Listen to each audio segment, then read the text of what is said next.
Hello everyone, my name is AJ, and I haven't come up with a good intro line yet. Today we'll be recontinuing my series where I designed Fakemon for my game concept, Pokemon Blood. I made an animated intro for it a while back that should be linked in the cards. I'm sure I'll make a full-on exposition dump for it eventually. Last week I designed the water starter, and today I'll be designing the plant starter. Without further ado, let's get into it. I actually planned out my concept ahead of time for this one. My idea was for a plant that pretends to be an animal to keep things from grazing on it. And what's a cuter plant than cotton? Cotton could be easily turned into a cute little sheep, so that's what I went with. The disguised plant part of my idea got lost while I was designing stuff, but that's okay. Sometimes your concept becoming more simple and generic can be okay. I'll just put that idea on the back burner for now. For a hot minute, I remembered Wooloo existed, and I had to double check to make sure that they weren't made of cotton. They weren't. I pulled out my North American Wildlife Illustrated Guide once more and found the North American mountain sheep, also known as the bighorn sheep. I decided to use this sheep for my base for my Fakemon so that I was certain that I didn't make Wooloo again. I started by sketching out some general body type ideas for the first evolution. The first one I tried looked too much like a middle starter, so I made a couple different versions. I landed on this one with really stubby legs. I pulled up a picture of a cotton sprout for some color ideas. Sometimes getting a color palette helps me figure out what to do with the line art and face and stuff like that. In this instance, that trick did not work, so I jumped off a bridge into a pit of spikes and then did an actual sketch. I gave it the biggest ears that have ever been to resemble the two leaves of that little sprout. I also gave it big black eyes and little bitty horns. When you look really closely at the stem of the sprout, you'll see these cute little splotchy red bits that I turned into stripes.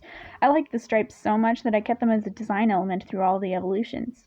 Meet Spreep, the sprouting Pokemon. Spreep are always born in the spring. During the earliest months of their lives, they stay very close to their mothers. They spend the spring and summer in hilly terrain, then trek into steep, rocky cliffsides during the autumn months, where they'll be safer from predators. They are cautious, but they love to play. When I got to drawing the final art of them, I did change their proportions to work better with the color block style they have. They're still very much a baby, but a much cuter baby than they were before. I also changed around some of the colors and patterns just a tad so it flows better into its older evolutions. I wanted to give them an orange autumn shiny, but decided on a reddish one instead. For the middle evolution, I got back out the first body type I drafted out and started adding things onto it. I gave it a normal sheep eye instead of short, curved horns. In the reference picture of cotton that I had found, there was a bud of cotton that was half open, so I used that as inspiration to give this sheep clothes. I put a big old cotton leaf on its neck and showed some tufts of cotton peeking through the sides. I also gave it a little bit of curly hair because it was looking bald and it just makes me so happy. I also put its tail down a little bit to show that it's matured. I changed very little about it in its final art. I changed the positions of a few colors but kept it pretty much the same even down to the pose. Meet Sheebud, the bud Pokemon. Sheebud is a fully grown Pokemon. They stay in the rocky cliff sides of huge mountains during the cold months where they'll be safer from predators. Pregnant females go down to the hills in spring to have their babies. Their thin legs and small bodies are perfect for carefully jumping from ledge to ledge. They can fit into the tiniest of crevices where most other animals can't fit. They can even vertically scale brick walls.